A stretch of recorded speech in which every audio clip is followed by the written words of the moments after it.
In this video, I want to tell you about a couple special matrix operations called the matrix inverse and the matrix transpose operation. Let's start by talking about matrix inverse. And as usual, we'll start by thinking about how it relates to real numbers.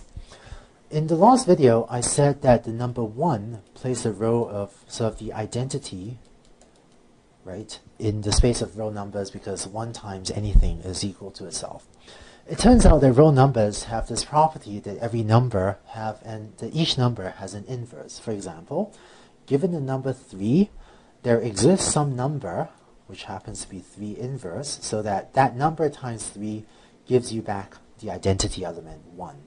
Right? And so, 3 inverse, of course, this is just 1/3, right?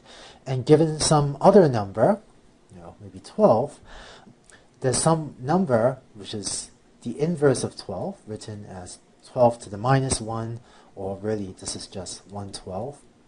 So that when you multiply these two things together, right, the product is equal to the identity element 1 again.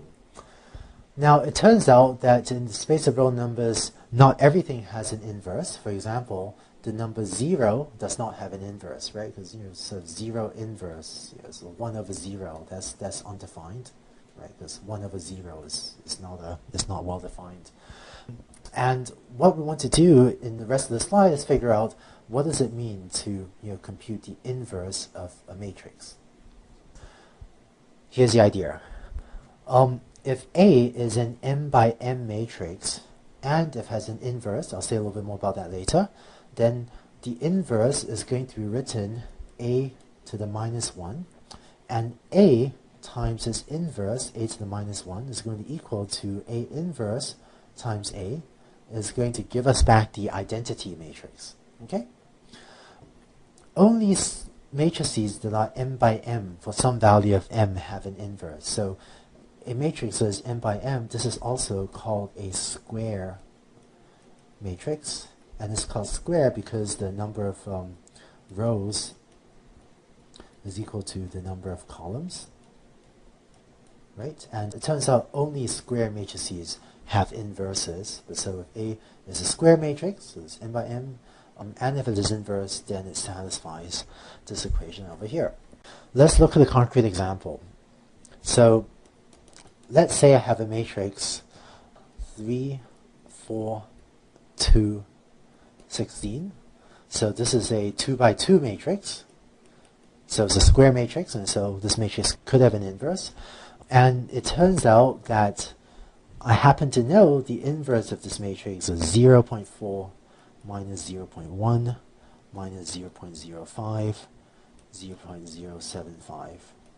And if I take this matrix and multiply these together, it turns out what I get is the 2 by 2 identity matrix, I. I can write this as I 2 by 2.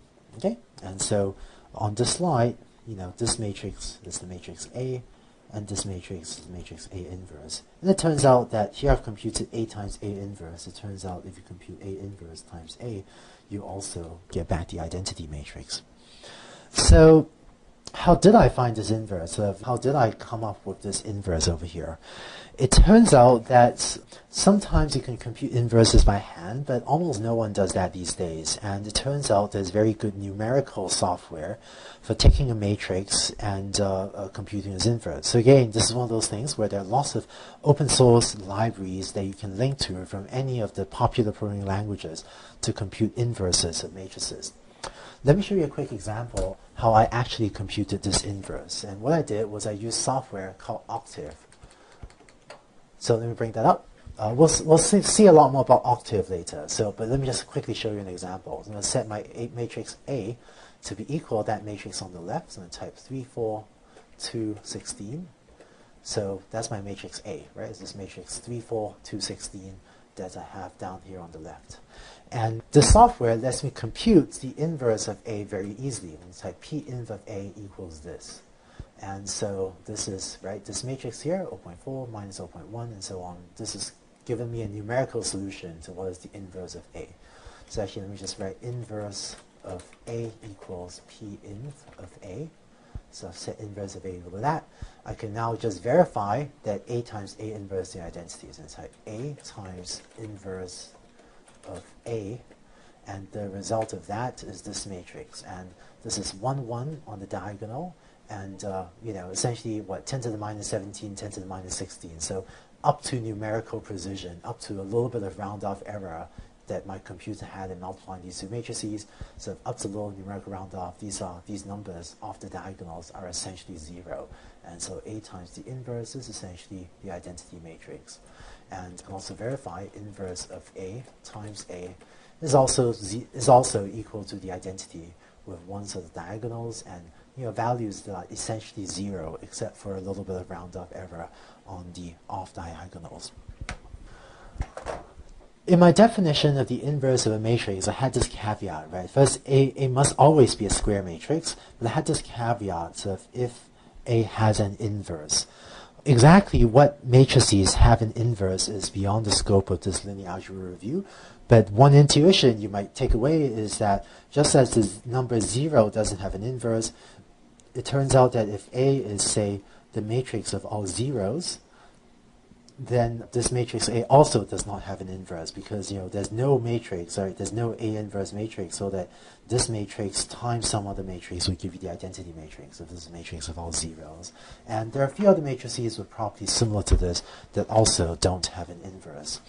But it turns out that in this review, I don't want to go too deeply into what it means for a matrix to have an inverse, but it turns out that for our machine learning applications, this shouldn't be an issue.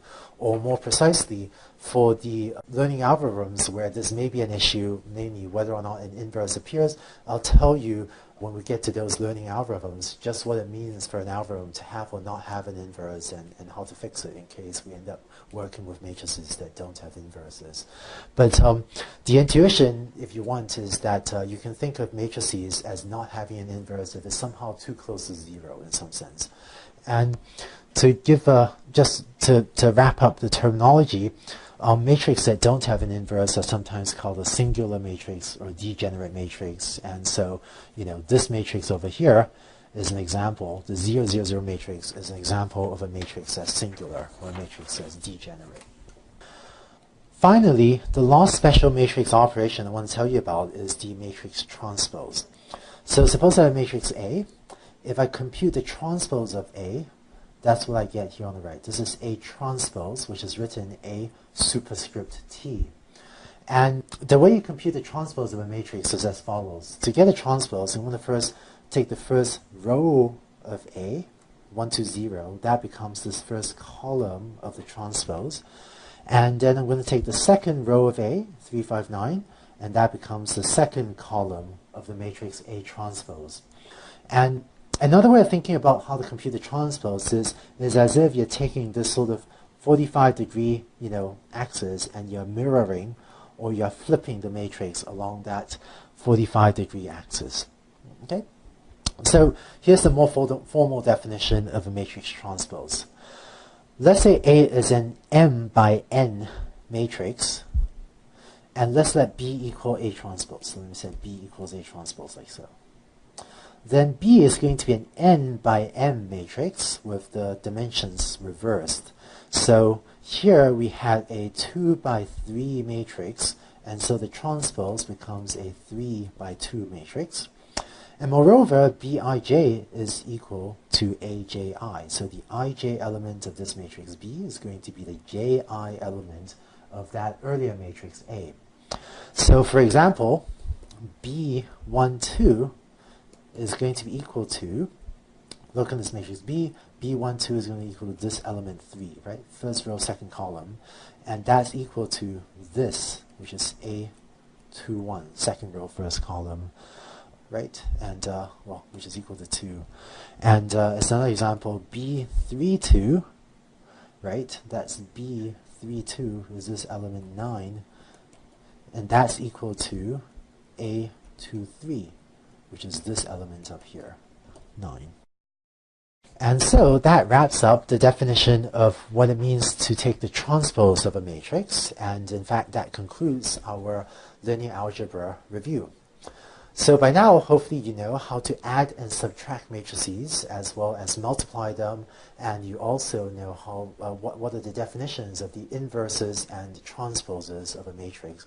And these are the main operations you need in linear algebra for this course. In case this is the first time you're seeing this material, I know this was a lot of linear algebra material, all presented very quickly, and this is a lot to absorb. But but there's no need to memorize all the definitions we just went through. And if you download a copy of either these slides or of the lecture notes from the website, from the course website, and use either the slides or the lecture notes as a reference, then you can always refer back to the definitions to figure out, what are these multiplication, transpose, and so on definitions. And the lecture notes on the course website also has pointers to additional resources on linear algebra, which you can use to learn more about linear algebra by yourself. And next, with these new tools, we'll be able, in the next few videos, to develop more powerful forms of linear regression that can deal with a lot more data, a lot more features, and a lot more training examples. And later on, after linear regression, we'll actually continue using these linear algebra tools to derive more powerful learning algorithms as well.